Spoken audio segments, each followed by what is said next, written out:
born and raised in Portland, Yeah. so I gotta say Portland. No, you don't. You don't have to put the video.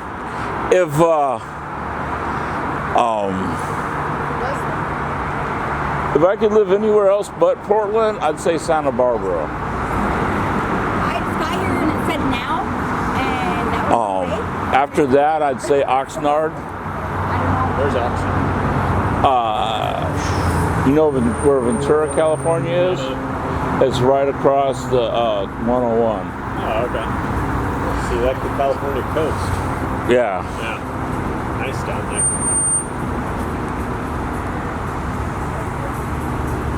Third would be Port Hueneme, Where's that?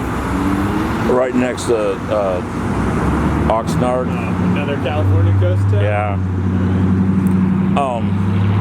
They have a big naval base there. Oh, okay. I think one thing that I thought was crazy was I seen an accident, right? People got out, talked. Lady goes, I'm going to go down here and park my car in the parking at home, and I'm going to come up with it. So she went down, parked her car, was coming up, right? Port Hueneme cops came up, was talking to the people, and she drove off. So they're talking to Oxnard police, because Oxnard police showed up too, right? And she comes walking up, and Port Hueneme cops are about ready to snatch her for hit and run. And the Oxnard cops sitting there saying, no, that's not hit and run. I mean, she stopped, told the guy, this is where I live, this is my house. I just want to park it. And you're just going to park it.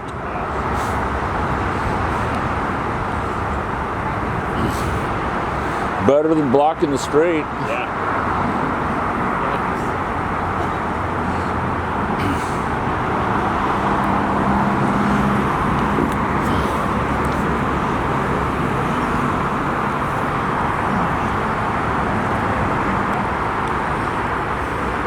So you think Portland will redo their traffic division? No. You don't know? I mean, I hope so. Oh, they know? No, but we... Are you on the crash team? You are? Yeah. I think it'd be beneficial. I think there's a need for it. I think citizens feel like there's a need for it. I mean... We need to investigate fatal traffic accidents, yeah. Well, I mean, I think citizens want traffic enforcement too, for the most part. It's one of the chief complaints that any law enforcement law enforcement agency in the country gets, as far as I understand it. Yeah. Is people want traffic laws enforced because they want to feel safe on the streets. Well, I feel totally different. You don't want traffic laws enforced?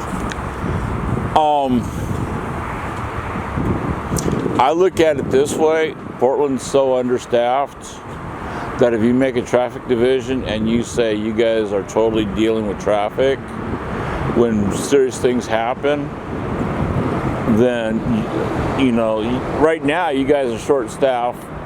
If something happens in the east and that something happens in north, you've got just about every police officer handling those. I would talk to officers that had to use private citizens to block areas so he can investigate gunshots. So the question is do I want someone out there writing a $400 ticket because someone was speeding that the state's going to get? The city of Portland's not going to get it. The state's going to get it. So There are a few citizens who understands that. So we're not going to get any money from that. But the person that just shot a lady and her two kids down the street gets away because some officer has to sit up here with a radar gun. As the guy goes past him at the legal speed limit. I don't want that. Yeah, it's hard to figure out how to balance resources when you don't have enough. You got to balance them somehow. And you're right. Like any filled need is going to be an unfilled need somewhere else. Right. Yeah. Now, Portland does have a lot of waste in their detectives division. But I think the only thing we should have detectives for is person-on-person crimes and person-on-property crimes. What do you think they're investigating right now that wouldn't qualify? Huh? What do you think is being investigated right now that wouldn't qualify as one of those? The sword unit. Sword? Yeah. Oh, the sex offender registry? Yeah. That's strictly state police. They pay Portland a little bit of money to do that. Those are detectives. They can do homicides. We have so many homicides right now that the detectives don't have it.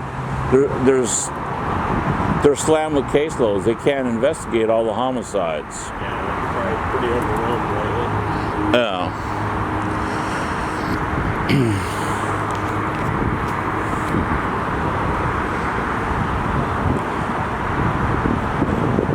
But the fraud division, right? That's a property crime, but you know, and fraud can be a felony. I don't like to see old people get defrauded, but you got the state police, you got the sheriff, and you got the feds that deal with the same thing. Potentially, if it happens in their area. Yeah. I've taken a lot of fraud cases from like 80, 90-year-old people who have lost $20 and $30 and $40,000 into Bitcoin machines. Yeah. I mean, they don't even know how to say Bitcoin. They spell it out for me. Right. Hey, you're good. Yeah, they'll tell me they put their money into a BITC oin machine or something. Like, Yeah. like, oh no. But you know who's doing most of that, don't you? Probably foreign countries. People from India. Yeah. And I don't think we have too much extradition from India and Russia.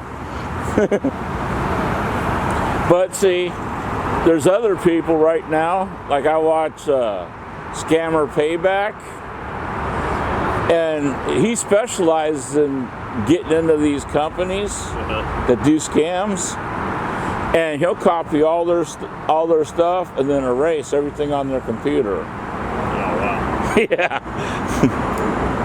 I don't think it's legal, but he does it. And he puts it on video and says, this is why I'm doing it, because I don't want to see these people scammed. And that's actually a federal crime if you're doing it with the computers.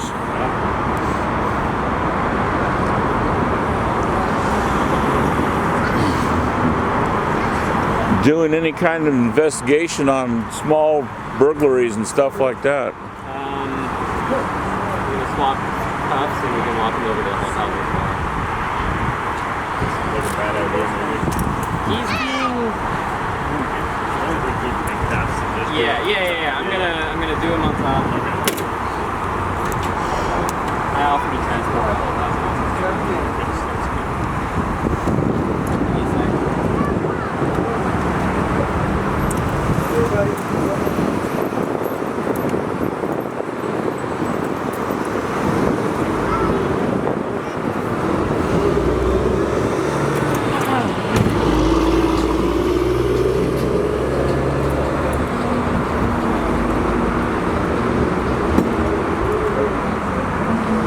Yeah.